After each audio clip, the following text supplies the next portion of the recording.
तो आज हम लोग गुजराती में सेकंड पोएम देखें, जो पोएम का नाम है हिंद माता ने संबोधन, जिनके कवि मणिशंकर रत्नजी भट्ट, या तो उनका पेन नेम कांत है, कवि कांत ऐसे कहा जाता है। ये पोएम जो नाम से ही पता चलता है, हिंद माता ने संबोधन, मतलब हमारी हिंद माता, हमारी भारत माता के लिए लिखा हुआ है। ये एक प्रेयर टाइप है कि जिसमें भारत माता को थैंक यू कहते हैं, शुक्रिया कहते हैं उनको कि उन्होंने हमें इतना अच्छा जीवन दिया है कि हमें इस ज़मीन पर जो है वो रहने दिया है। और भारत ही ऐसा देश है कि जहाँ पर हर धर्म के लोग, हर तरह के लोग यहाँ पर मिलजुल कर रहते हैं। इसलिए वो प्रेयर करते हैं कि हम सब सदा आपके साथ जो है वो ऐसे ही मिलजुल कर रहें और ऐसे ही हंसी खुशी से इस भारत भूमि पर रहें। तो देखो इस पोयम में क्या कहते हैं, हम लोग समझें। कहते हैं, ओ हिंद देवभूमि संतान सौ तुम्हारा।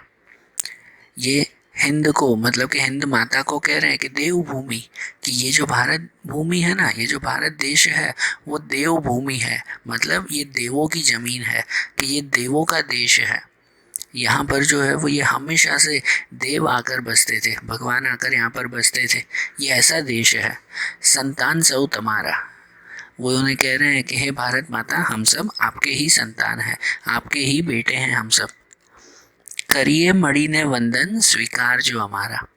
करिए मणि ने वंदन, और हम सब मिलकर आपको वंदन करते हैं, हम सब मिलकर आपको ये प्रेयर करते हैं, आपको नमस्कार करते हैं। स्वीकार जो हमारा, कि हमारा ये वंदन, हमारा ये नमस्कार आप स्वीकार करना। हिंदू અને मुसलमान विश्वासी पारसी जिन देवी समान रीते संतान सौ तुम्हारा।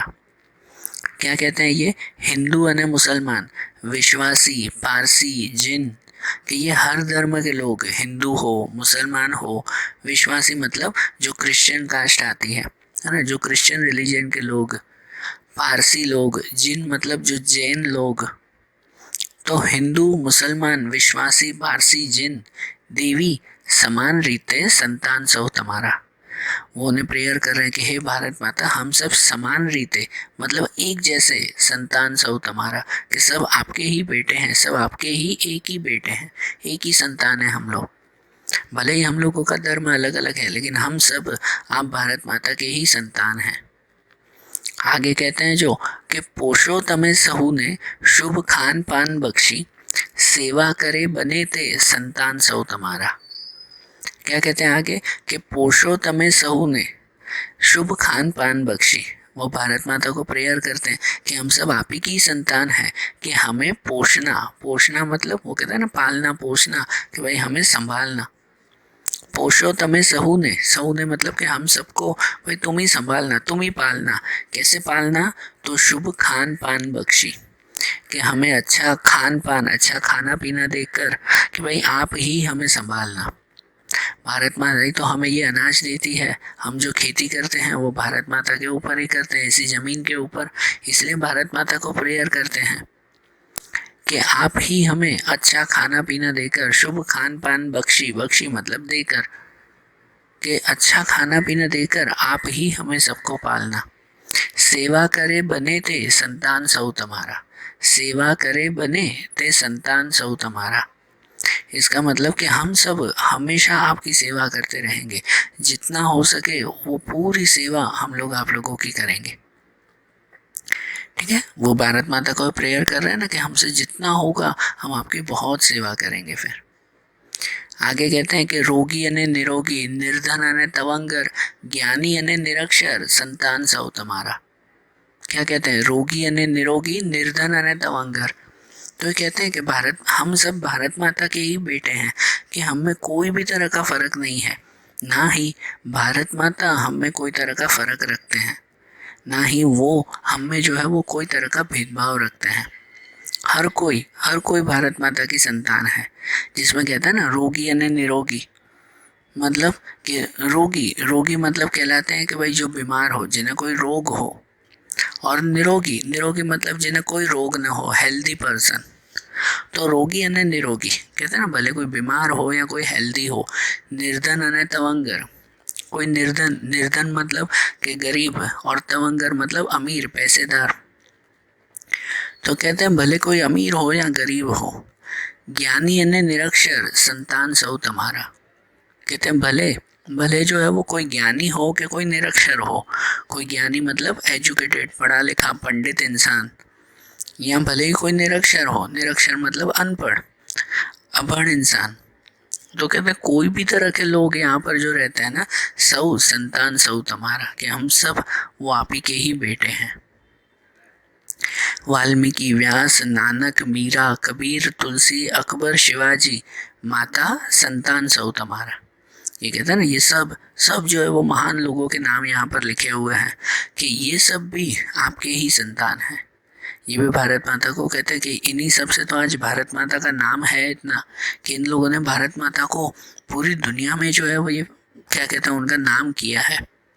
पूरी दुनिया में आज भारत माता का नाम है, हम भारत देश का नाम है, वो किसकी वजह से, तो इन लोगों की वजह से। और कहते हैं कि ये सब भी आप ही के ही संतान हैं।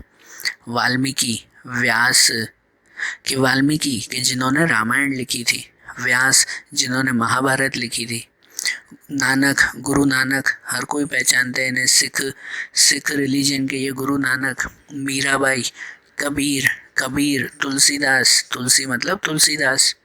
तो कबीर और तुलसीदास के जो है वो ये दोहे आप लोग पढ़ते हो, वो कबीर, तुलसीदास, अकबर, शिवाजी। तो ये सभी राजा महाराजा, ये सभी गुरु संत भक्त, ये जो भी हैं ये सब वो आप ही के ही संतान हैं। ऐसे वो भारत माता को प्रेयर कर रहे हैं। फिर कहते हैं सौनी समान माता, सौवे समान ते थी। कहते सौनी समान माता, कहते हम सबकी माता आप ही हो, सबकी समान मतलब सबकी आप एक ही माता हो। तो सौवे समान ते थी, इसी वजह से हम सब आप ही की संतान के हैं। जैसे एक तरह से ये रीज़न भी दे रहा है कि हम सब की ये भारत माता एक ही है, तो हम सब तो एक ही माता के संतान हुए ना, मतलब हम सब तो वैसे ही भाई बहन हुए ना, सब समान हुए हम। ना ऊंच नीच कोई संतान सो तुम्हारा, कहते हैं हम में कोई ऊंच नीच नहीं है, कोई धर्म का भेदभाव नहीं, कोई अमीरी गरीबी का भेदभाव नहीं, हम सब आप ही की ही संतान है। चाहो बधा परस्पर, साहो बधा परस्पर, ये प्रार्थना करे संतान सौ तुम्हारा। और देखो आखिरी में भी हम सब वो भारत माता को ये प्रेयर कर रहे हैं, ये प्रार्थना कर रहे हैं कि हम सब आप ही की ही संतान है, और हम सब चाहो बधा परस्पर, चाहो बधा मतलब कि प्यार से रहें, परस्पर मतलब एक दूसरे के साथ, कि हम सब हमेशा एक दूसरे के साथ प्यार से रहें। साहो बधा परस्पर, साहो मतलब मदद करना, साहो बधा परस्पर मतलब हम सब एक दूसरे की मदद करते रहें। ये प्रार्थना करे संतान सो तुम्हारा, कि हम सब यही प्रार्थना यही प्रेयर करते हैं आपसे कि आप हम पर इतना आशीर्वाद रखना। भारत माता को प्रेयर करते हैं ना कि हम सब पर आप इतना आशीर्वाद रखना कि हम सब हमेशा प्यार से मिलजुल के रहें, हम सब हमेशा एक दूसरे की मदद करते रहें। ठीक है, तो देखो आज ये पहली हमारी पोएम थी। ये पोएम जो है वो ये एक प्रेयर की तरह दी गई है ना भारत माता के लिए, जो है वो ये एक बहुत सुंदर प्रेयर थी कि जिसमें बताया हुआ है कि हम सब की माता जो है वो ये एक ही भारत माता है, और इसी वजह से हम सब उनके एक समान संतान हैं, एक जैसे संतान है, हम में कोई तरह का भेदभाव नहीं है। भारत माता ने हम में कोई तरह का भेदभाव नहीं रखा है। सही बात है, एक पूरी दुनिया में भारत देश ही ऐसा है कि जिस देश में आपको कोई भी चीज़ का भेदभाव नहीं देखने को मिलेगा। यहाँ पर हर धर्म के लोग रहते हैं, हर तरह के लोग रहते हैं, जो भी बाहर से आते हैं उन सब को जो है वो यहाँ पर एक्सेप्ट किया जाता है। इसी वजह से तो आज भारत देश वो पूरी दुनिया में श्रेष्ठ देशों में से, सबसे महान देशों में से एक कहलाता है। ठीक है, तो आज जैसे हमने ये एक पोएम देखी ना, फर्स्ट पोएम, इसी के साथ आज एक और दूसरी पोएम भी देखें। पोएम नंबर 5 है जिसका नाम है मेहनतनी मौसम। मेहनतनी मौसम, जिसके कवि नाथालाल दवे हैं। नाथालाल दवे। देखो ये जो पोएम का नाम है ना मेहनतनी मौसम, तो ये कौन सी मौसम के बारे में कह रहे हैं? कौन सी मौसम? तो ये मेहनत की मौसम मतलब ये बारिश का मौसम। ये वर्षा ऋतु, उसके बारे में ये कह रहे हैं कि ये वर्षा ऋतु वो जो है वो ये सभी ऋतुओं में से सबसे सुंदर कहलाती है। क्योंकि जब बारिश पूरी होती है ना तो ऐसा लगता है कि भाई पूरी कुदरत में जो है वो एक नई जिंदगी, एक नई जान आ चुकी है। पूरी कुदरत एकदम सज धज जाती है। हर जगह पर जो है वो ये नई खेती तैयार होती है, नए जो है वो क्रॉप्स तैयार होते हैं, पेड़ पौधे एकदम चमक उठते हैं, उस पर नए नए पत्ते आने लगते हैं। तो इतनी सुंदर जो है वो ये पूरी पूरी दुनिया सबसे सुंदर लगने लगती है। तो और इसी मौसम, यही मौसम में जो किसान होते हैं वो अपना काम करना सही में शुरू करते हैं। क्योंकि ये मौसम किसानों के लिए सबसे सबसे ज़रूरी मौसम कहलाता है। ये किसानों का सबसे ज़रूरी मौसम है। क्योंकि शायद शायद जो है वो बाकी के मौसम में, गर्मियों में या ठंडियों में किसान शायद इतना काम नहीं करते जितना काम उनका बारिश के मौसम में होता है। भरपूर बारिश होती है, इसकी वजह से खेती भी काफ़ी अच्छी होती है। और इसी वजह से कवि ने यहाँ पर इस मौसम को मेहनत की मौसम कहा है। मेहनत की मौसम किसके लिए? तो किसानों के लिए। उनके लिए ये मेहनत की मौसम है। उनके लिए ये जो है मेहनत का समय है। क्योंकि इस वक्त जो वो मेहनत करते हैं ना, ये बारिश के मौसम में जो उनकी मेहनत होती है वो मेहनत उनको पूरा साल काम आती है। तो यहाँ पर ये जो पोयम जैसे समझाई हुई है वो इनडायरेक्टली ऐसे कह रहे हैं कि चलो अब जो है वो ये मेहनत की मौसम आई है, अब खेतों में काम करते हैं।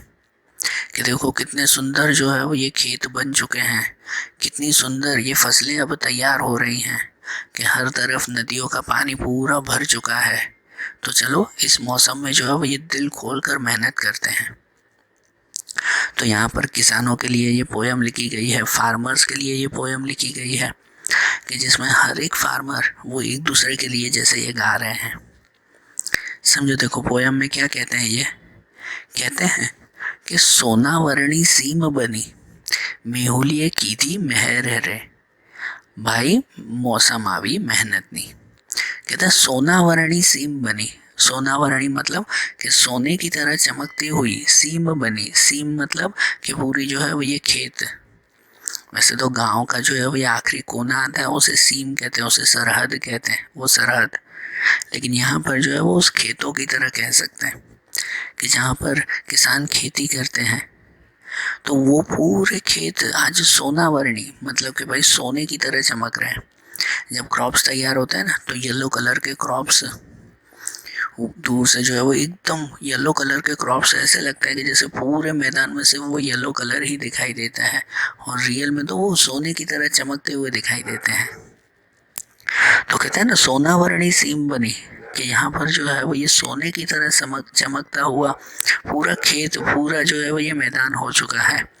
मेहुलिए की दी महर रे, मेहुलिए की थी महर, मेहुलिए मतलब कि बारिश ने महर की है, महर मतलब कि अपना आशीर्वाद दिया है, कि इस बार भरपूर बारिश हुई है, भरपूर जो है वो बारिश ने आशीर्वाद दिया है, भाई मौसम आवी मेहनत नहीं। कहते हैं इसीलिए देखो कि अब जो है वो ये मेहनत की मौसम है, कि भरपूर जो है वो ये बारिश हुई है, खेत बहुत अच्छी तरह से सज चुके हैं, कि चलो अब जो है वो ये मेहनत करने का समय आया है। पता है जब क्रॉप्स जब तैयार हो जाते हैं तो उसके बाद उनकी हार्वेस्टिंग की जाती है, उनको जो है वो ये काटा जाता है फिर, कि जिससे जिससे वो जो फसल तैयार होती है उस फसल से ही इस किसानों का पूरा साल चलता है।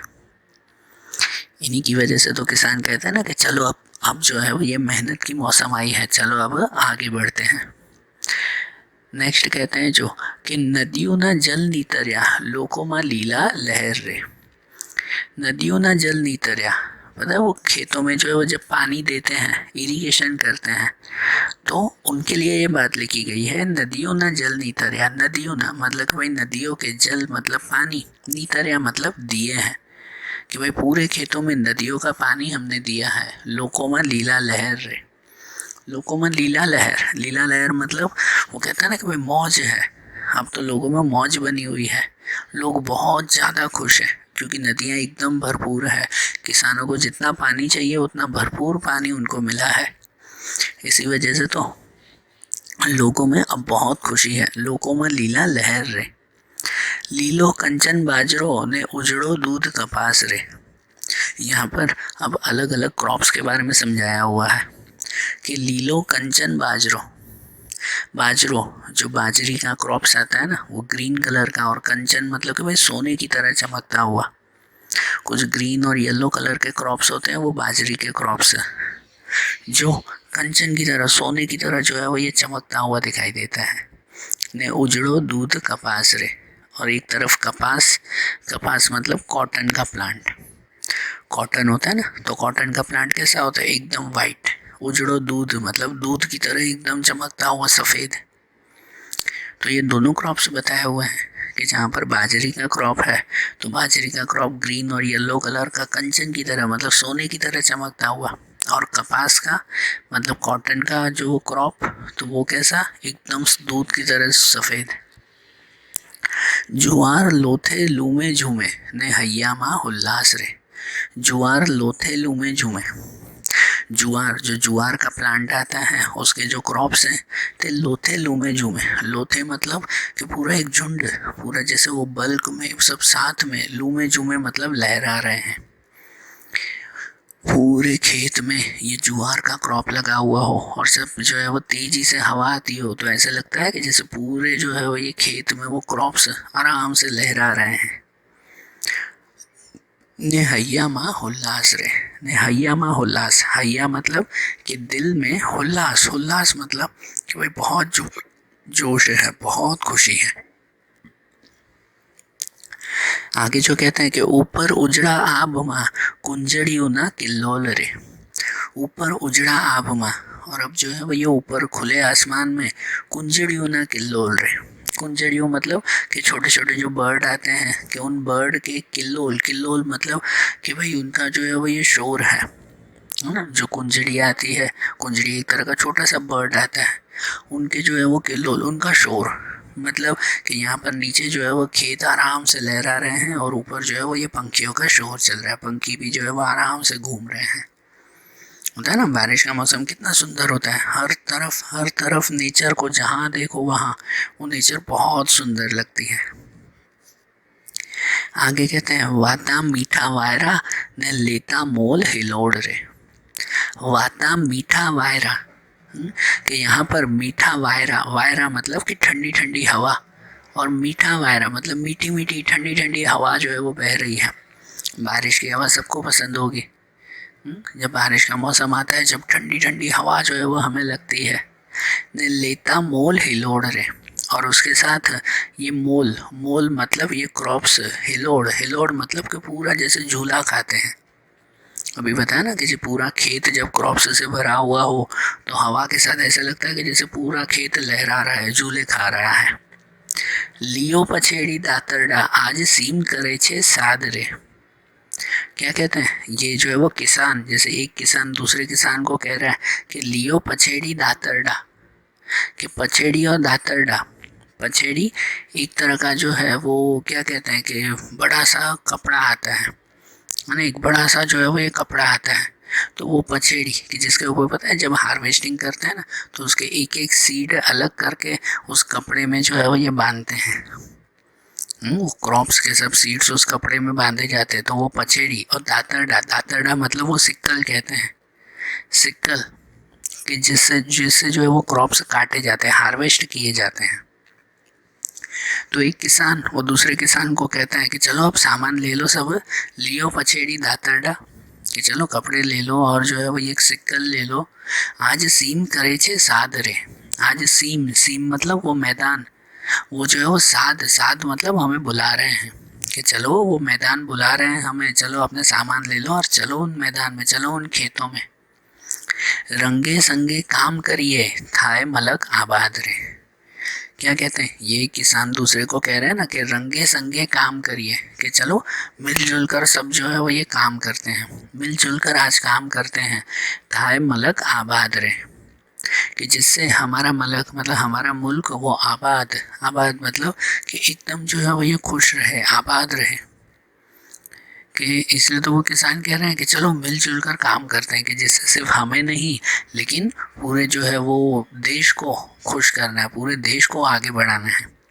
जो किसान काम करते हैं ना, तो वो सिर्फ खुद के लिए काम नहीं करते, किसानों के ऊपर, उनके ऊपर पूरे देश की जिम्मेदारी होती है, पूरे देश की जिम्मेदारी उनके सिर पर रहती है। इसीलिए तो वो जब भी काम करते हैं तो अपने नहीं पूरे देश के बारे में सोच कर करते हैं। इसलिए तो यहाँ पे भी कह रहे हैं कि रंगे संगे काम करिए। रंगे संगे मतलब कि चलो मिलजुल कर काम करते हैं, थाए मलक आबाद रहे, कि जिससे ये पूरी दुनिया आगे रहे। लिपि गुपी खड़ा करो, लावो डगले डगला धान रे। लिपि गुपी खड़ा करो, लिपि गुपी मतलब कि जब क्रॉप्स तैयार होते हैं ना, तो वो क्रॉप्स के ऊपर जो है वो एक के ऊपर एक क्रॉप्स रख देते हैं, एक के ऊपर एक क्रॉप्स रख दिए जाते हैं, ऐसे लीपी गोपी कहते हैं। खड़ा करो, खड़ा करो मतलब कि भाई जहाँ पर जो भी क्रॉप्स काटे हैं उन्हें जो है वो ये एक जगह पर जमा करना, कि चलो अब क्रॉप्स जो है वो काट कर एक दूसरे के ऊपर एक जगह पर जमा कर दो। लावो ढगले ढगला धान रे, कि ढगले ढगला मतलब ढेर सारा धान, ढेर सारा अनाज जो है वो ये एक जगह पर जमा करो। तो क्या कहते हैं इन दो लाइन का मतलब क्या, कि चलो आज पूरे खेत में जितनी भी खेती हुई है ना, उन सब को वहाँ से हार्वेस्ट करके, मतलब वहाँ से काट कर, सब क्रॉप्स काट कर सब एक जगह पर लेकर आओ और एक दूसरे के ऊपर एक एक के ऊपर एक जो है वो ये जमा कर दो उन्हें। और आखिरी में कहते हैं रड़ना रोते मानवी ने देना रो भगवान रे। कहते हैं रड़ना रोते मानवी, मेहनत करने वाला तो हम इंसान ही हैं, ने देना रो भगवान रे, लेकिन देने वाला कौन, भगवान। हमारे हाथ में मेहनत है, हम मेहनत करना जानते हैं, हम दिल से मेहनत करेंगे, बाकी फिर देने वाला भगवान, फिर जो उनकी मर्जी वैसे होगा। सही बात ना, इतनी सुंदर है ना। हम तो सिर्फ मेहनत कर सकते हैं, बाकी फल वो तो वो भगवान ही देते हैं। ओके, तो आज जैसे हमने ये पोएम देखी ना, ये दोनों पोएम्स, वैसे ही गुजराती की दूसरी पोएम्स भी, दूसरे चैप्टर्स भी हम लोग अगले वीडियोस में देखेंगे। Okay, thank you.